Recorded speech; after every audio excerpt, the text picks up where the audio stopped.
because things are changing for me and what I've been doing, playing a lot more. I've had time to evaluate and sit back and look at some of my injuries, some of the things that have held me back a little bit, and then reevaluate my training program going forward. So I want to talk a little bit about that here, how you as an athlete, as a trainer, can adjust your plan. Because honestly, a plan is great, but if you don't know the purpose of your plan, then it makes adjusting it pretty difficult. The goal of my plan is to be the best basketball player I can be. So with that in mind, I need to make sure when the opportunity to play basketball is there, I'm able to play basketball.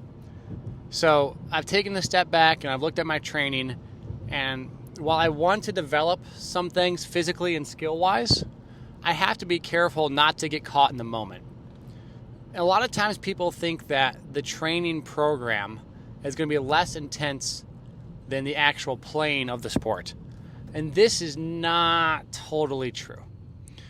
In basketball, if I'm going to make a spin move, for example, in a game I may make, let's say 3. That's kind of a lot of spin moves in a game. In a training session, I could do 30 very easily. So we think in our heads, fatigue is the determinant of training volume and intensity. In a game, I'm tired. I might be more tired in a game than I am in training. Therefore, the game is more intense than training. So therefore, what I do in training, as long as it doesn't reach that level of fatigue, isn't going to be the same level of intensity. And that's just a false evaluation. Because the reality is, when you do a spin move, it's not just the single attempt intensity that is loading the body, it's the repetition. And this is something that's kind of bit me in the butt and have been a cause of some of my injuries, is my physical stamina is really good. My cardiovascular fitness is pretty darn good. And because of that, I don't get super tired in training. However, that doesn't mean if I do a step back, there isn't some type of loading and volume going on. So in a drill, or let's just say one drill, I might do 6 to 10 step back moves in a drill. In a training session, it's very possible I could do 40 of them because I want to work on it and I enjoy it. But 40 step backs, when you hadn't done many before, is a ton of deceleration, volume, and loading. So I'm in a quandary here. I want to be able to train this skill. I want to develop the skill. The skill's not too fatiguing. So how can I manage the loading of it without it leading to these kind of bizarre overuse injuries?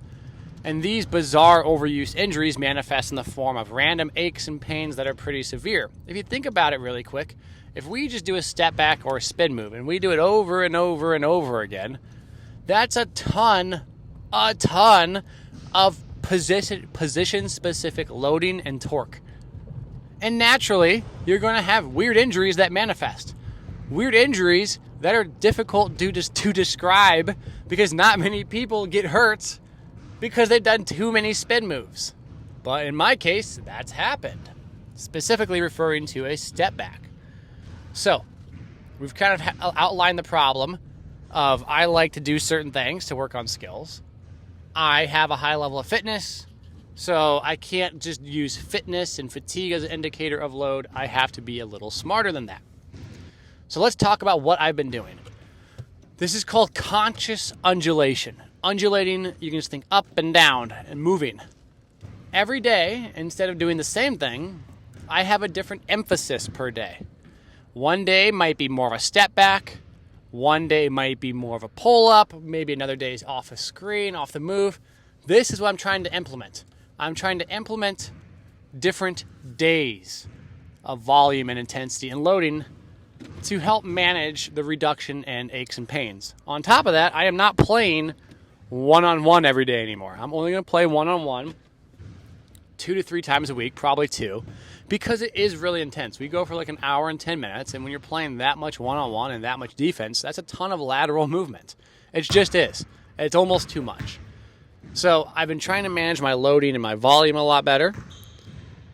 I've been trying to manage the type of movement patterns I do, not get stuck in these same movement patterns over and over again, but have a little more variety in my movement patterns. And then I've also been trying to manage the intensity. If the one-on-ones are intense, then maybe the next day I'll do a little bit less. So the load management from that perspective. Another aspect I've been working on is a lot more stretching and soft tissue work, mobility stuff. Mainly the soft tissue work. I've found that doing foam rolling has been really beneficial. With me going as often as I do in the positions that are often repeated, it's easy to almost have a consolidation of range of motion. Your body's like, look, you're not going through all these ranges of motion. Let's just consolidate them. Let's narrow the gap. And then you start to lose physical abilities versus I need to expand some of those physical abilities. And it seems like foam rolling brings about some sort of tension release response, which helps a ton. So I'll do foam rolling and stretching. I've been trying to foam roll every single day, specifically my glutes, my quads, my IT band area. That's been really beneficial in mitigating some of these aches and pains. Doing some mobility stuff for my ankles and my feet, really important as well. And I'll walk through some of that, and I'll actually give you guys a full breakdown of that routine right here. So when it comes to the foam rolling, man, people gave up on foam rolling. They didn't cure all their ails, injuries, and everything in between, and they just threw it away, which is ridiculous because if you believe in massage, you believe in foam rolling. It's just a tactical, like an actual pressure-based application that is used to give some sort of physiological response. The easiest way to think about it is some sort of hypertonic response, right? You get in some situation where you have an excessively stimulated muscle somewhere for some reason, and it creates a release through a tactical pressure on the area. Cool. So how do I do it? I have my muscles. Let's say we're working on my glutes. I'm going to apply pressure to the muscle itself. I might roll up and down a short range of motion. So 3 to 6 inches back and forth. And then I might rotate a little bit side to side with that as well. So nothing extreme rotation, just create a little bit of friction left and right. And I'll do this for maybe a minute. I think you got to give it a good amount of time. And then I'll try to stretch the area that I just used or I just rolled out. And so I'll alternate this muscle groups and sides, and I'll pick 4 major muscle groups or areas and do the same thing over and over again. So it takes me about, 10 to 15 minutes. And it seems to work absolutely wonders. The areas I use are my glutes. I use my TFL, which is, you can think, on the side of your hip. It's kind of like your glute, but on the side of your hip. It attaches to your glute medius, and it's where your IT band originates from and runs down. I like to do my VMO of my quad, which is that teardrop muscle on the inside. And then I like to do some aspects of my calf, whether it's the soleus or whether it's actually one of the perineals next to you think the outside of your leg, fibular area. So I'll do that, and that seems to do wonders for me. Some other weird stuff I've been doing. And again, I don't know if there's any science behind this, so all disclaimers with it. I've been doing a breath control type training where I'm trying to induce some level of hypoxia, so low oxygen, or hypercapnia, higher levels of CO2. I guess these kind of go hand in hand with the way I'm training. What happens is when you work out, when you breathe off essentially hydrogen ions, or you breathe off some level of acidity. It's not hydrogen, maybe it is, I don't know. But CO2, you breathe off acidity. And when you breathe in oxygen. Now, in altitude, you have what's called hypobaric pressure, so less than normal pressure. Your lungs work via pressure, and that is the gas exchange at the alveoli. And that's how you get oxygen into your blood. So when you're in higher altitudes, you don't have less oxygen in the air. You actually the same atmospheric amount of oxygen. You just have less pressure that drives less oxygen across the alveoli. Right, that's why hyperbaric, higher levels of pressure, is often associated with increased oxygen levels and saturation. They use that for whatever healing methods. So when you have a level of high altitude there, and you don't have the same pressure to drive oxygen across the membranes of the alveoli, then you have something called increased sympathetic nervous system activation. You have a higher heart rate, you have a higher breath rate because you're trying to compensate for that. Now, what happens is if you do any given bout of exercise, you have an increase in acidity in the blood. It's more anaerobic, and essentially you get exposed to higher concentrations of quote-unquote carbon dioxide, and you get less oxygen exchange.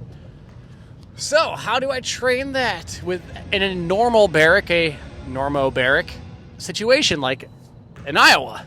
Well, I do breath holding workouts. So I'll run and I'll hold my breath either before, intentionally trying to create some level of, I don't know, I don't have a pulse oximeter in front of me, on me when I do it. Hypercapnia, so higher levels of acidity, lower levels of oxygen. Then I'll go do my jog up and back the court while only taking 2 breaths. I'll come back, I'll hold my breath again. And I'm trying to regulate the amount of oxygen I intake and the amount of carbon dioxide I breathe out. Now, this has been really tough. It makes me really sweaty, and it makes me pretty tired, despite it not evoking much, physical response or physical demand in terms of the jogging up and down the court. Will it work? I don't know. I guess there is some hypothetical science behind it. There is some interesting research with nasal breathing and breath regulation as well. I'll keep you guys posted on it.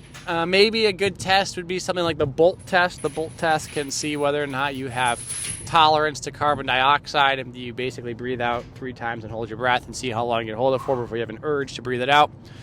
Maybe an increase in my BOLT test score would be reason to suggest that this is working, or maybe just the increase in me to hold my breath.